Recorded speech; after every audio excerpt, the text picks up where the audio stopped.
Let's uncork a story that connects an 8,000-year-old discovery to a booming modern economy.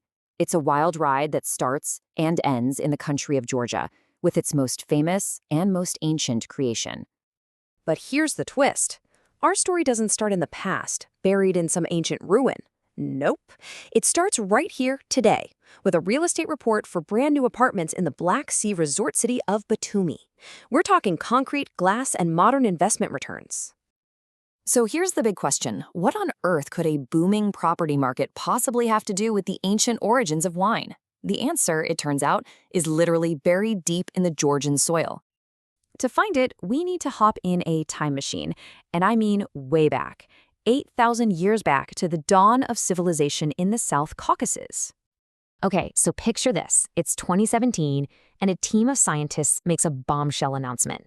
They'd been analyzing these old pottery fragments from 2 Neolithic villages, and what they found was the oldest chemical proof of grape wine anywhere in the world.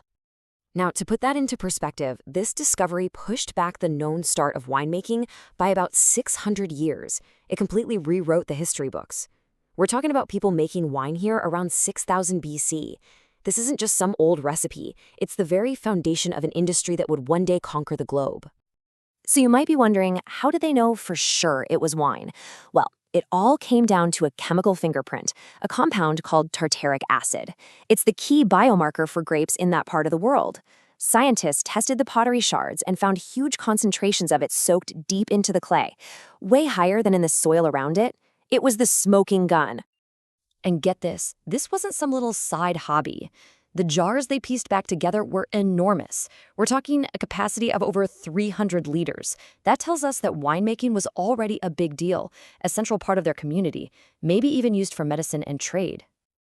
But here's where it gets really cool. It wasn't just what was in the jars that's so important. It's the jars themselves. This ancient technology is the secret that carried this tradition forward for millennia. They're called qvevri, and they are these beautiful, large, egg-shaped clay vessels. But you gotta understand, they aren't just containers. They are the entire winery. Everything from fermentation to aging happens right inside this one amazing vessel. And the method is just as ancient as the pots. Unlike most modern winemaking, everything goes into the qvevri: the juice, the skins, the stems, the seeds, the whole shebang. Then the vessel is sealed and buried in the earth, right up to its neck. The ground provides this perfectly stable, cool temperature, letting the wine ferment and age completely naturally. It's a process that stayed pretty much the same for 8,000 years. It's wild. Now, this isn't just something you'd see behind glass in a museum. This ancient method is a vibrant, living part of Georgian culture today, and it's so important that, well, the entire world has taken notice. Back in 2013, UNESCO gave it this incredible honor. They officially added the qvevri winemaking tradition to their list of intangible cultural heritage of humanity. That's a huge deal. It's basically the world saying, this is a treasure for all of us, and we have to protect it. And that protection, you know where it's really happening? Not in institutions, but in families. Take the Kabilashvili family. The craft of making qvevris was passed down to Remy Kabilashvili from his father. He taught his son, Zaza. And now, Zaza's kids are learning the trade, becoming the 5th generation of artisans keeping this unbelievable skill alive. And trust me, it is an unbelievable skill. Making a single qvevri is this painstaking 3-month process. It's built by hand, layer by slow layer, from special clay. There are no machines, no fancy tools. It's all about the artisan's intuition. One tiny mistake and the whole thing is ruined. It's just an incredible testament to pure dedication. Okay, so this brings us full circle. We've got an 8,000-year-old practice, a living cultural treasure, and a booming modern economy. How do they all connect? The answer is that this heritage isn't just cultural. It's a massive economic engine.